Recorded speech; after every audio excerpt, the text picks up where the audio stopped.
Sir வணக்கம் sir. வணக்கம் sir, AIADMK பொதுச் செயலாளர் எடப்பாடி பழனிசாமி வந்து இன்னைக்கு ஒரு கருத்தை சொல்லியிருக்காரு. பாஜக கூட்டணியிலிருந்து வெளியே போனதுனால அதிமுகவிற்கு ஒரு சில வாக்குகள் அதிகரிச்சுன்னு ஒரு கருத்தை முன்வைக்கிறார் சார். அந்த கருத்தை எப்படி பாக்குறீங்க சார்? அது எப்படின்னு தெரியலையா, எனக்கு எந்த அனாலிசிஸ் படி சொல்றாருன்னு தெரியல எனக்கு. ஏன்னா அதிமுக கூட்டணி வந்து மொத்தத்துல 23% தான் ஓட்டு வாங்கியிருக்காங்க இல்லையா? ஆமா சார்.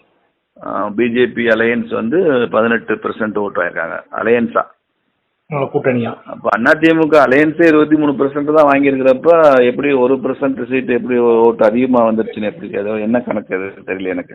எடப்பாடி அரசியல்ல வீக்கா இருக்கிறாரு, அரித்மேட்டிக்ஸ்லயும் வீக்கா இருக்காரு சார். 2014 வந்துட்டு 2014 தேர்தலை கம்பேர் பண்ற மாதிரி இந்த தேர்தலில் பாஜக கூட்டணி 0.62% வாக்குகள் பின்னடைவு சந்திச்சிருக்காங்க அப்படின்ற ஒரு கருத்தையும் முன்வைக்கிறார் சார். 2014 நாங்க வந்து 19% வாங்கினோம். இப்போ 18 சம்திங் ஆகிருக்கோம் இல்லையா?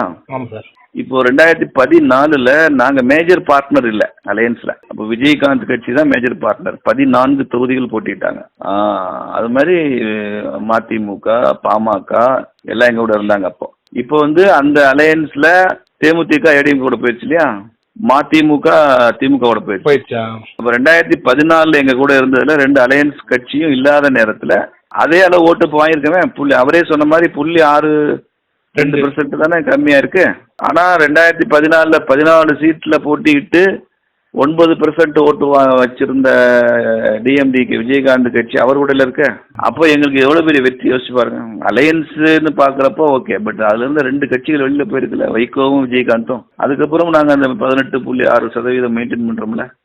அப்ப பிஜேபியோட ஓட் ஷேர் எவ்வளவு கூடி இருக்குன்னு பாருங்க சார். இப்போ அவரு பாஜகவுல இருந்து வெளியே போனால சிறுபான்மையர் வாக்குகளை வந்து அதிமுக பெற்றிருக்குன்னு நீங்க நினைக்கிறீங்களா சார்? எனக்கு அப்படி தெரியலையே. பெற்றிருந்தா அவங்க ஜெயிச்சிருக்கணும்ல. சிறுபான்மை வாக்குகள் அதிகமாக இருக்கிற கன்னியாகுமரியில 4ஆம் இடத்துக்கு போயிருக்காங்க.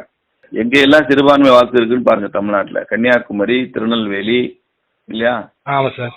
கோயம்புத்தூர் இந்த மாதிரி பகுதிகளை எடுத்துக்கங்க. சிறுபான்மை இருக்கிற இடங்கள்ல தான் அவங்க பெரும்பான்மையா பின்னால தள்ளி போயிருக்காங்க, 4ஆம் இடத்துக்கு போயிருக்காங்க சார். 2024 வந்து பாஜக கூட்டணி வைக்க மாட்டோம்ன்றது ஒரு உறுதியான தகவலை சொல்லியிருக்காரு சார். அதை எப்படி பாக்குறீங்க சார்?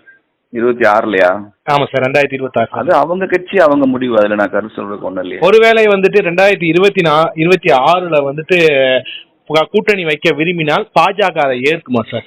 இல்ல, அதை பத்தி நான் இப்போ கருத்து சொல்ல முடியாது. ஏன்னா கூட்டணி என்பது தேர்தல் நேரத்துல தான் அதை பேசுவோம்.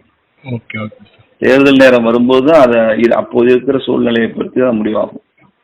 இப்ப 2026 திமுக அவனுடைய கூட்டணி இதே கூட்டணி தொடரும்னு ஸ்டாலின் இப்ப சொல்லுவாரா? தேர்தல் நேரத்துல தான் அது முடிவாகும். இது 2 வருஷத்துக்கு முன்னால கூட்டணி அறிவிக்கிறதுங்கிறது இதுக்கு முன்னால எப்போதும் நடந்திராத ஒன்று இல்லையா?